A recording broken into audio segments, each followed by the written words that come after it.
যারা আমরা ছাদ বাগানে চাষ করি, সেই সবজিগুলো দেখবেন বাজারের সবজির সঙ্গে খুব একটা মিল থাকে না।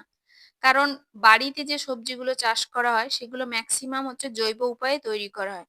সাধারণত সরিষার খোল ভেজানো জল দেওয়া হয় বা সবজির খোসা ভিজিয়ে যে জলটা থাকে সেই জলটা দেওয়া হয় গাছের গোড়াতে আর মাঝে, মাঝে মিক্সড সার দেওয়া হয়।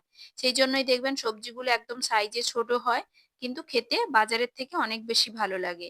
তো আজকের বেশ কিছু সবজি তুলে নিলাম। যেমন সমস্ত রকমের যত রকমের সবজি ছিল তার মধ্যে ফুলকপিটাই অনেকটা পরিমাণ ছিল। তো আজকে সমস্ত ফুলকপিগুলো তুলে নিয়েছি। পাশাপাশি কিছু ওলকপি ছোট, ছোট সাইজের ছিল সেগুলোও তুলে নিলাম। এরপরে অন্য কিছু গাছ লাগানো হবে সেজন্য পুরো জায়গাটা ফাঁকা করার জন্য ওলকপিগুলো আজকে তুলে নিলাম।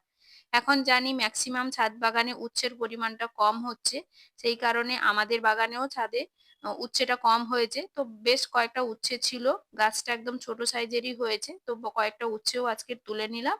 আর লাউ তো সারা বছর না হলেও মোটামুটি শীতকালটা খুব ভালোভাবেই হয়। তো প্রত্যেক দিনই আমরা ২-১ টা করে লাউ তুলে নিই বা ২-১ দিন পর, পর লাউটা তুলে নিই। তো সব মিলিয়ে আজকের বেশ কিছু সবজিও তুলে নিলাম। এতক্ষণ ধরে আমার ভিডিওটি দেখার জন্য সব্বাইকে অনেক, অনেক ধন্যবাদ।